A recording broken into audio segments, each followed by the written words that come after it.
everyone, welcome back to my channel. Welcome back to HK Talks. I'm Haley and I'm here with my brother. I'm Drew. Drew. And we are talking about what we have been watching. So a lot of shows have wrapped up. Yeah, with there's their been a lot of seasons. interesting television on.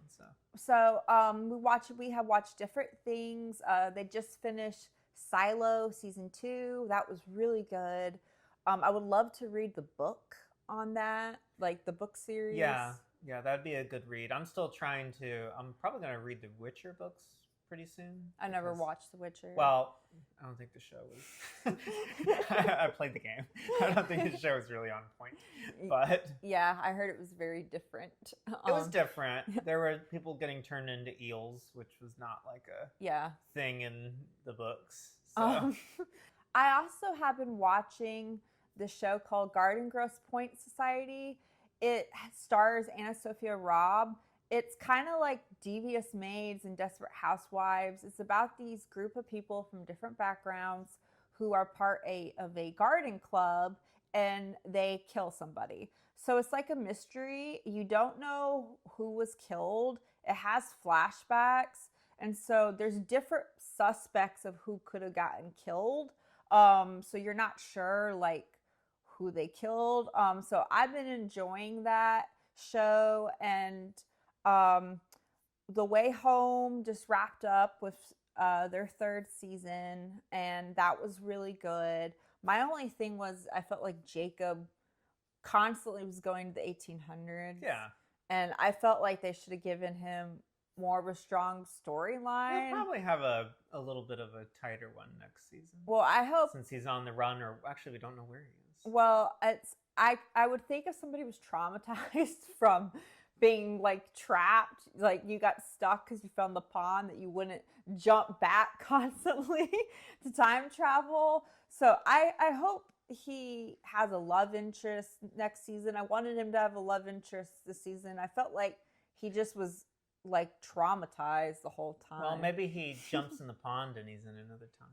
Yeah, I don't know. I think he went back to 1800s. I don't think so. I just don't think we're going back to the 1800s. I think we will. I don't think so. But also, we just finished the season of Daredevil Born Again. Which there's a whole thing on that. So yeah, it was really good. My favorite part was Punisher, of course, because I love Frank. That's my favorite Marvel character.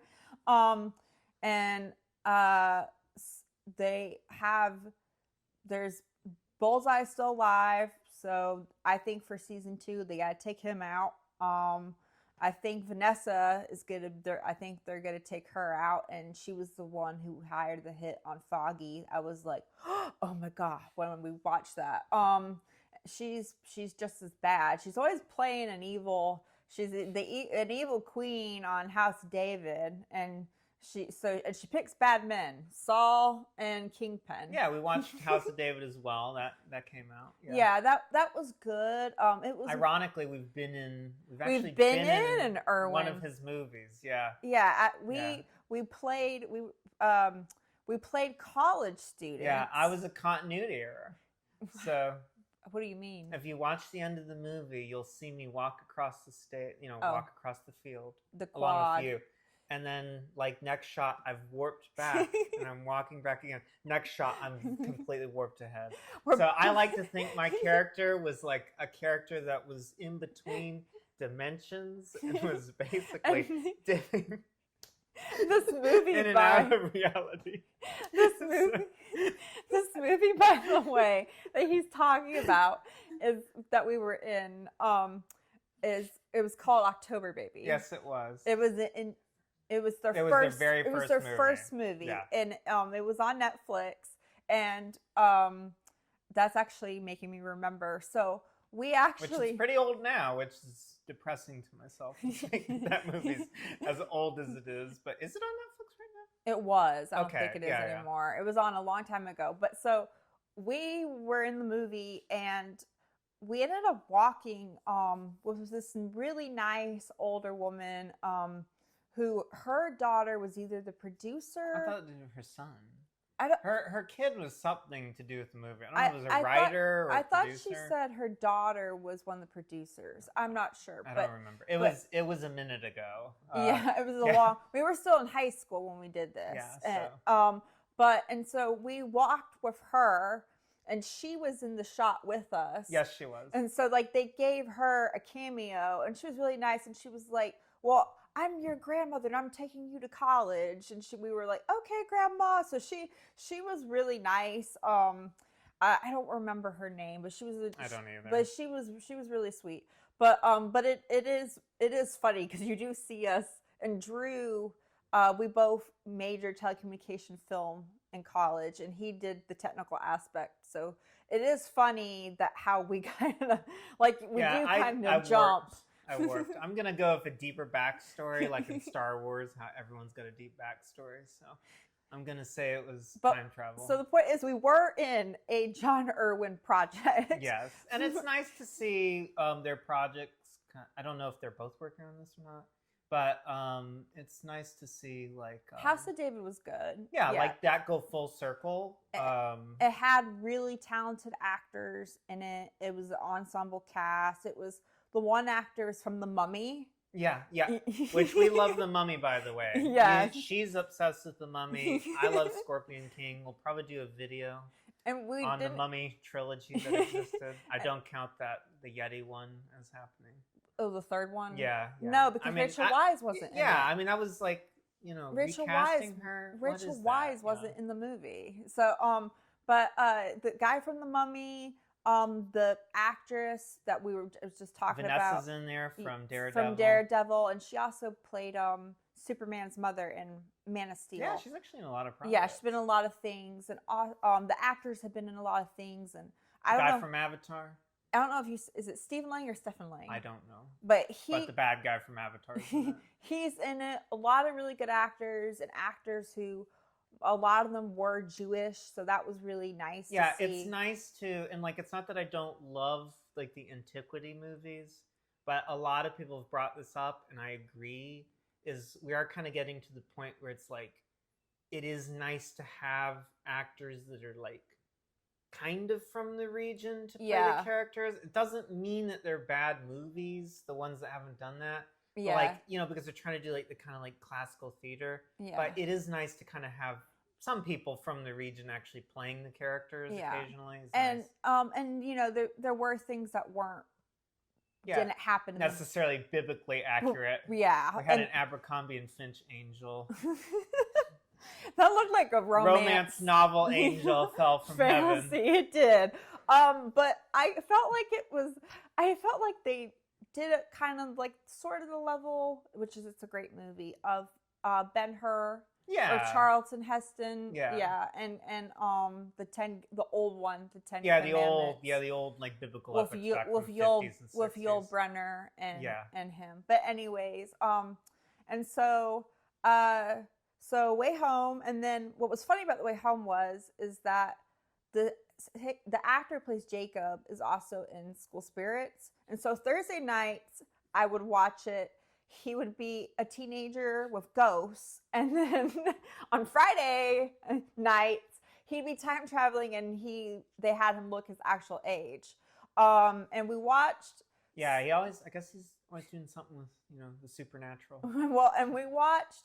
So like the first season, we were really invested in School Spirits, and we were like, who did it? Yeah, we did this typical thing we do sometimes with TV shows. One thing we tend to do is sometimes over analyze these things. I think it's because we're writers. Yeah, where I'm thinking that she's suspended between the realm of death and life, and some serial killers got her in his cabin or something. No, it was actually like body swapping with a ghost. But and so which was hokey. But I watched season 2 because there really wasn't anything on, and I liked the guy from the 80s, Wally, and her. I think his name is Milo Mannerheim. Yeah, he was in the Doogie Howser reboot thing. Yeah, I always like every love interest he plays, but and he was Peytonless.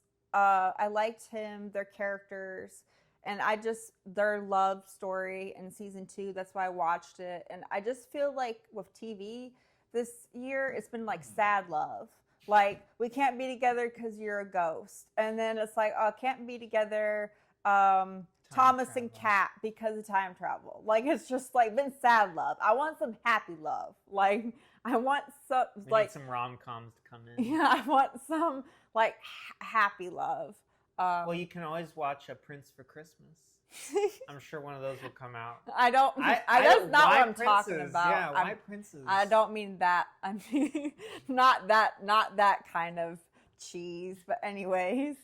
So one thing I'll say that is unfortunate truth of modern TV is that we have to wait so long between seasons. I loved Silo. Yeah. And I'm sure we'll talk about that when that comes back on. That is a great show. And yeah. That's like some of the best set design. Yeah. For a TV show out there. And Rings of Power is great too. Oh, I forgot. Yeah. Yeah, Rings of Power was great. That second season was epic. Yeah, that second season really hit. The first season was good, but tonally, that second season really the fight scenes went home with it. Yeah, and the scale and what was it? The ball rock. The Balrog. Balrog. Thank you. Yeah, that was a great special effects.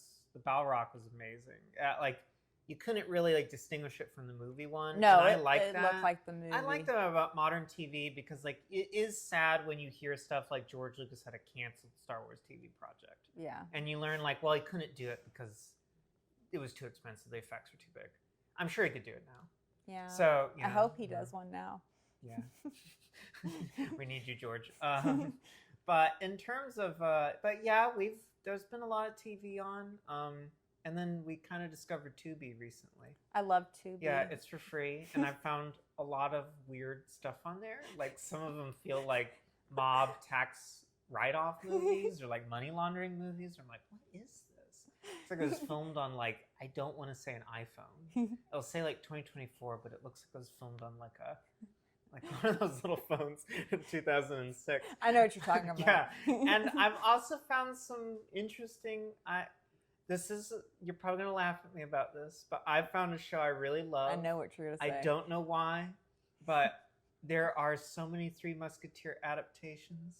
There is a TV show called D'Artagnan and the Three Musketeers, which is a Spanish-Japanese co-production from the 1980s about D'Artagnan, who joins the Three Musket Hounds. And they're I'm all guessing dogs. This is animated. It's animated. They're all dogs. But I think it's really good. I don't know if it's because I have cynocephaly in my novel. And they're dog people, so I don't know. I will say, I don't know what it is. When I went to the not the Met, but when I went to the National Gallery in D.C., it's like there were all these Impressionist paintings, and I paint Impressionism. I do art too. I paint very abstract. Yeah. I didn't look at that. I didn't look at anybody's abstract art. I took a bunch of photos of people's dog paintings. These beautifully detailed dog paintings. I went back to the hotel. Yeah, you can't. She's horrible in a museum. Every museum we've ever gone to, she's out of it. We did the National Gallery. She was there for 5 minutes. And let me tell you, getting into stuff in DC is a pain, and they are the meanest employees I've ever met in my life. They make some of the unhappy B-lister Disney employees look like the happiest people on the planet. And they were these. Someone from DC's gonna watch you. Yeah, say that. well, they'll survive, and they are mean. They scream at you from across the line. So it takes 30 minutes to get in there because they gotta scan you for everything.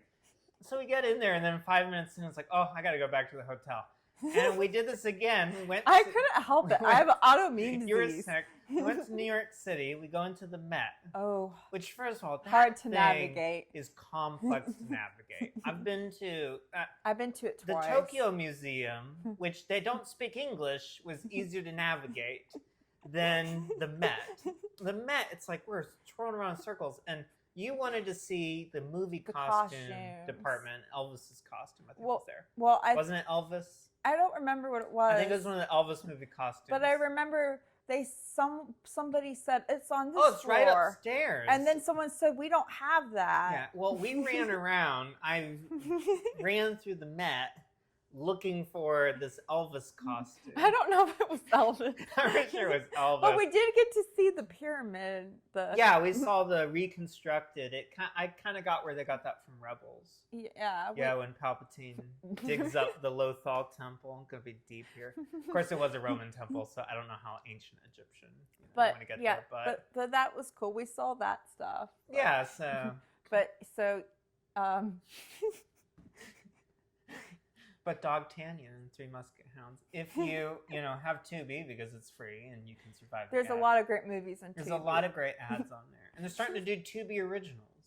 Yeah, they are. Yeah, I saw a Western on there. I think Tubi's going to take off. I haven't watched yet, but I think Tubi will take off. I read an article. It was like a legitimate article, like legitimate source. I can't remember where it was, but it said that Tubi was better than the other streaming services that you have to pay for. Well, yeah, I mean, and you pay for them, and you still get the ads.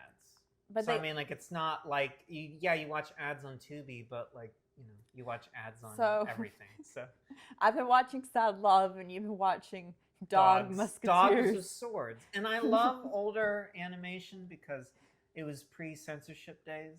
So it was just back when the days, like, I miss good old. Nowadays, it's like we take the bad guy, let's have a conversation about why you decided to murder the queen. Let's put him up in a jail cell where he can reflect on his crimes. Instead, back then, even in the dog shows, just like the bad guy, bam, he gets shot. So I miss that kind of stuff. We grew up with Mufasa falling off. Mufasa got trampled to death. He fell to his death and was trampled. I think these kids and then Scar gets eaten by the hyena. Yeah, they could do with a little bit of like violence in their lives. It makes you tough. It does. It does. It makes you tougher. But so anyways, I hope you guys enjoyed our video about what we've been watching. And let us know what have you guys been watching? What are some shows y'all been watching? Do you have any recommendations for us? Because we're always on the hunt for anything just fun to watch. Yeah, so let us know in the comment section below. And I hope you guys liked our video. Please give it a big thumbs up. And please like it and please subscribe. And we'll see you guys next time. Bye.